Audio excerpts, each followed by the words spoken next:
While magic can open your mind to think and imagine beyond what you can see, we have a special guest that can do the same thing. Maria Cardona is a seasoned public policy advocate and a political strategist with more than 2 decades of experience in politics, public relations, and community affairs arenas. Recognized as one of the nation's top 100 most influential Latinos, she is a principal at the Dewey Square Group, where she founded Latinovations, their Latino strategies practice. She also serves as a political contributor for CNN. Please welcome to the stage Latinovations founder, Maria Cardona.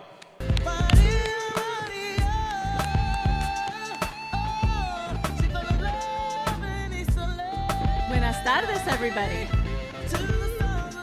I'm so thrilled to be here today, and I'm so honored to have been asked to come and speak with you. Muchísimas gracias. Es un honor estar aquí con ustedes.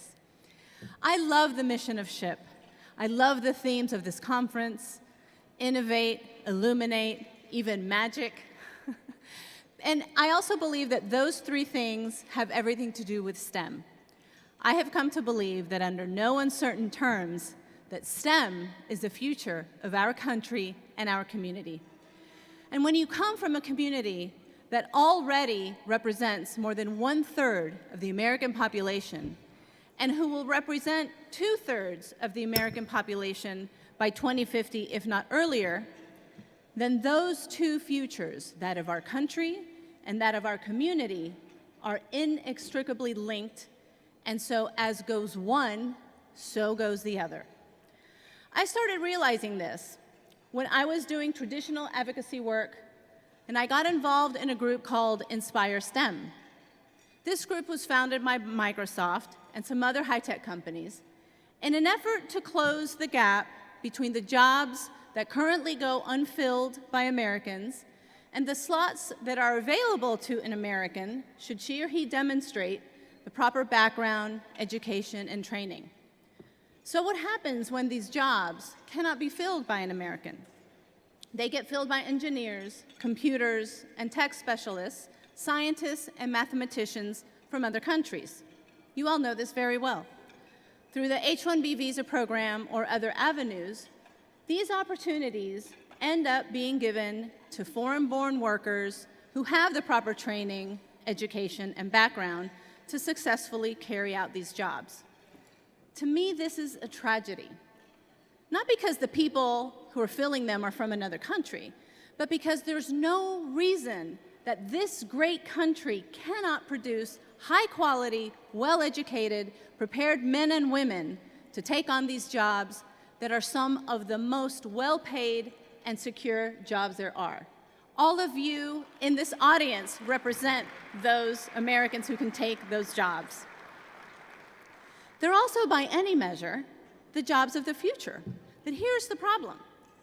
The U.S. Bureau of Labor Statistics estimates that STEM jobs are expected to grow by 17% this decade, while non-STEM jobs are expected to grow only by 9.8%. Over time, today's major challenge will grow more severe if we don't improve the STEM pipeline. In addition, the U.S. economy will create 120,000 jobs, if not more, each year that will require at least a bachelor's degree in computer science.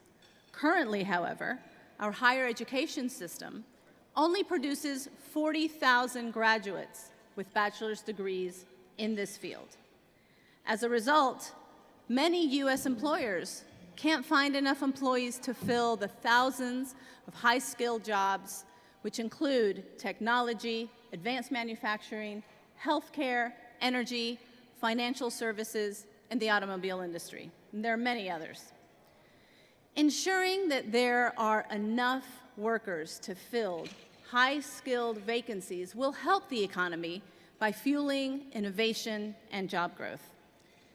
In the long term, though, we need a new national effort to recruit and train more STEM teachers who will help prepare more students for these fields in college, but yet even a lot earlier. We also must broaden access to computer science in high school and in the earlier grades and improve college completion rates in the U.S. Additionally, we also need to ensure, and this is a passion of mine, that there has got to be a special focus on getting to young children of color, especially Latinos and African Americans and girls. Why? Because the numbers are currently dreadful, and you all are currently the exception when you all should be the rule. Today, thank you. Less than 2% of the STEM workforce is Hispanic, while almost 20% of the country's youth population is Hispanic. Those don't quite match up. And for women, the numbers are dismal as well. More than half of the population are women, but only 24% of the STEM workforce are women.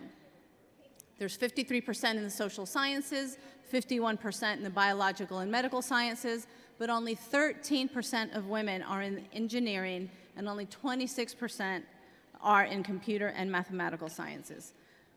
I have to tell you a little side story about my dad, who is an engineer, by the way, as was my grandfather, my uncles, my brother, and I'm currently working on my 10-year-old daughter, Maya Luna, who loves math and takes this class in school for girls only called TechBridge, and she loves it. So we'll see, fingers crossed. Anyway, my dad tells me a story about when he became the lead engineer on a project when he worked for the Florida Telephone Company. He needed to either hire or promote more engineers because the project was exploding. Lo and behold, and to the chagrin of many of his male subordinates, he promoted several women to the leadership engineering positions that were available in his department and that he needed to carry out this project. So when asked why he would surpass the men in his department, he would simply say, well, sure, they're very talented engineers, but Elizabeth and Maria are much better. He promoted the people who were the best and brightest, and those happened to be women. Gracias, Papa, for breaking the stereotypes. And he was right to do so. We need more people to do that, yes. Not only with women, but with Latinas and Latinos in the STEM fields. Because the same way there should be no reason why the United States can't fill these jobs, there is also no reason why the Latino community cannot be the hotbed of STEM opportunity now and in the future. And these well-paying jobs will help lift up our community and therefore our country. According to a 2012 Department of Energy survey, engineering and engineering technology was the highest paying degree, with an annual average salary of $73,700. And it's probably higher now. This was several years ago. But let's look some other average salaries for STEM majors and some non-STEM majors as well in order to compare. A STEM major overall can expect $65,000 and more. Computer and information sciences, $72,600. Engineering and engineering technology, as we just heard, $73,700 as a starting salary. Biological and physical sciences, science, technology, mathematics, agricultural sciences, upwards of $50,000. Non-STEM majors overall, $49,500, social sciences, $46,700, humanities, $43,100, education, $40,500. You get the idea.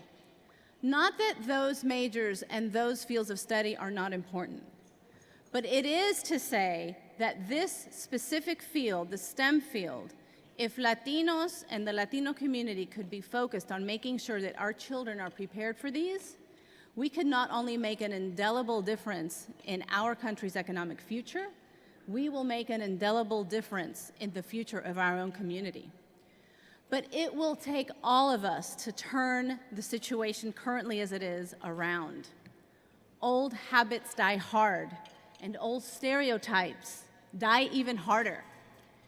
When our children see Latinos on TV, they are more likely today to see a maid, a gardener, a construction worker, or a cook. These are very honorable jobs, don't get me wrong, and many of our families were raised and were sent to school because of the hard work our parents and grandparents did, possibly doing one or more of these jobs. But the underlying stereotype that we see in the media is that Latinos are not educated professionals. What's worse is that our children are just as likely to see images of Latinos as drug kingpins or prostitutes or criminals. These negative stereotypes have also seeped into our civil and political discourse and has made it harder to find solutions to the problems we're all facing. This is what we are up against. This is what we must fight together day in and day out.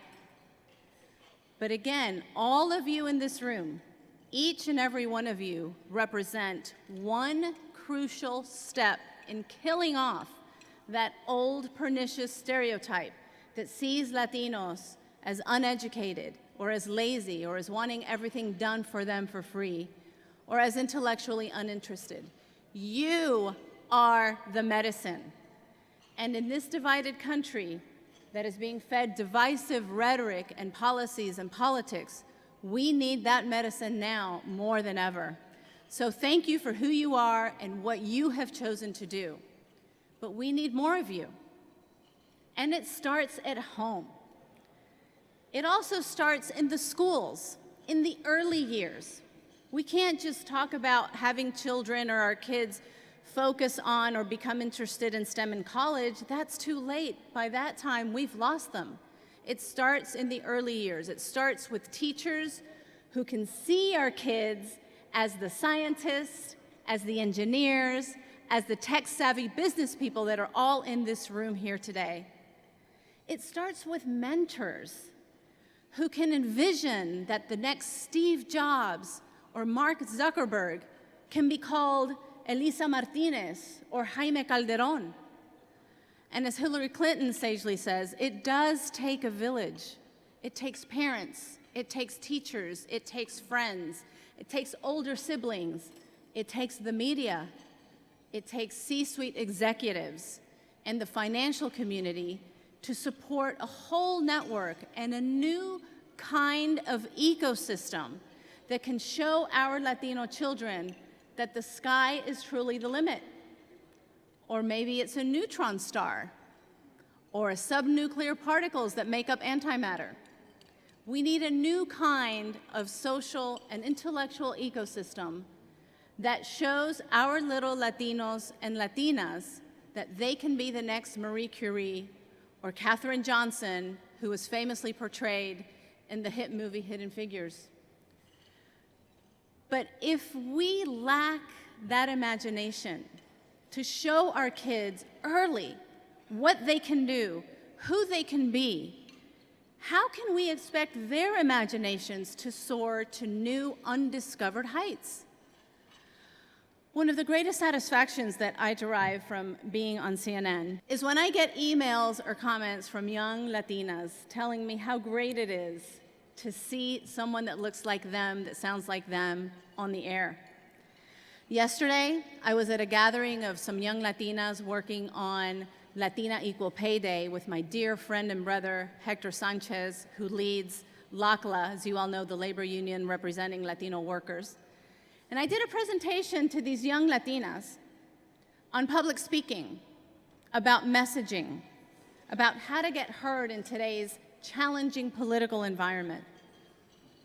It was wonderful. I loved speaking to these leaders of today, not just the future leaders of tomorrow. But at the lunch gathering, I was told that one of the participants, after my presentation, went up to one of the organizers and told her that she had been very interested for many years in being in communications and in doing something similar to what I was doing. But until she saw me, both on TV and then in person, she didn't think she could do it.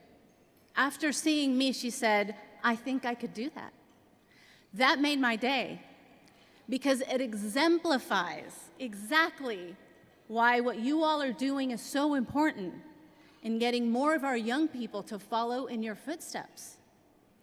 I'm currently working on a cool new project with PBS who has an amazing series on the air called Sci Girls, which is about young teen girls who are interested in and working on STEM projects and issues in their schools and in their communities, and finding ways to connect STEM awareness with the importance it holds in our everyday lives. This upcoming season, which will be the 4th season of Sci Girls, will debut in January. And what's so cool about this particular season and why we're working with them is because it's going to be focused on young Latinas, clearly and keenly interested in and already working on STEM issues in their communities. These are young tween Latinas. They are Spanish speakers, they are English speakers, they're Spanglish speakers. They're from all of the different communities of Latinos in this country. And let me tell you, it is a breath of fresh air. I have a short teaser that I would love to share with you right now so you can get a sense of how cool something like this can be and what an impact it can have on all of the little Latinos and Latinas watching them. Ciencia es una manera de explorar nuestras vidas y hacerlas mejor. Y estamos interesadas en aprender cómo podemos entrenar para nuestros deportes. 8, 9, 10. Hoy vamos al Grow House para ver el gallinero que tienen y empezar nuestros planes para reconstruirlo. Primero vamos a hablar con un experto, mi papá. ¡Wow! Bien, bien. Las arquitectas del futuro. 1, 2, 3. So these are called fiber optic cables. Estamos aquí para explorar nuevas ideas en cómo podemos integrar la tecnología en los vestuarios para nuestro baile digital. Vamos a hacer una investigación de donde vamos a comparar los beneficios de los árboles grandes en el bosque con los beneficios de los árboles grandes en la ciudad. We put the food from heaviest to lightest. It just goes around the table, so the only thing that's actually moving is the backpack. Haciendo servicio comunitario es súper importante.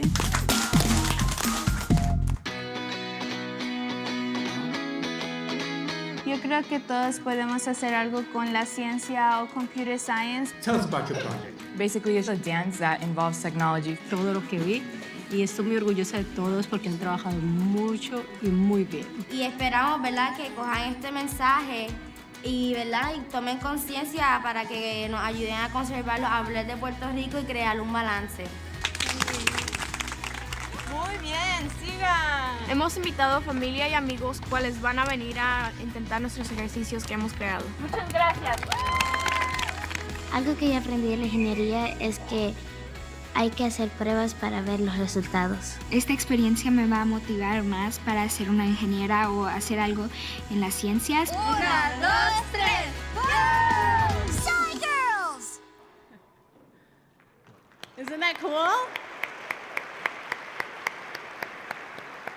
So don't miss it, no se lo pierdan, January PBS. But I show this to you so that you can see how important it is to see yourself on television. I'm sure you all know this. The simple act of seeing yourself portrayed on TV doing something means you can envision yourself doing it, whether that something is good or bad.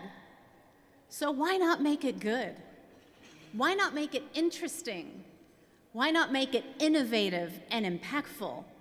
And why not make it something that you can sustain your livelihood, your lives, your family, and your community with? So imagine if we flood the airwaves, the internet, the pages of books and magazines, video games, apps, and all the social media channels with images of Latinos and Latinas as scientists, mathematicians, doctors, computer and tech-savvy gurus, and engineers. If we do that, we have put our future on overdrive because we will be implanting in young, creative minds the ability to create and illuminate, and they will have indelible images that they can rule the world of STEM and therefore the world itself, and that they can become the architects of their own futures. This is the only way to ensure that the gardens of opportunity and advancement and a better life for ourselves and our children flourish instead of withering on the vine. With more Latinos in STEM, we will be the stems and the vines that support the garden of economic opportunity that will help this great country not just survive this era of divisive and hateful politics, but thrive into a more hopeful and united future. And all of you are the key to doing that, and I look forward to working with you to making it happen. Muchísimas gracias. Buenas tardes. Thank you so much.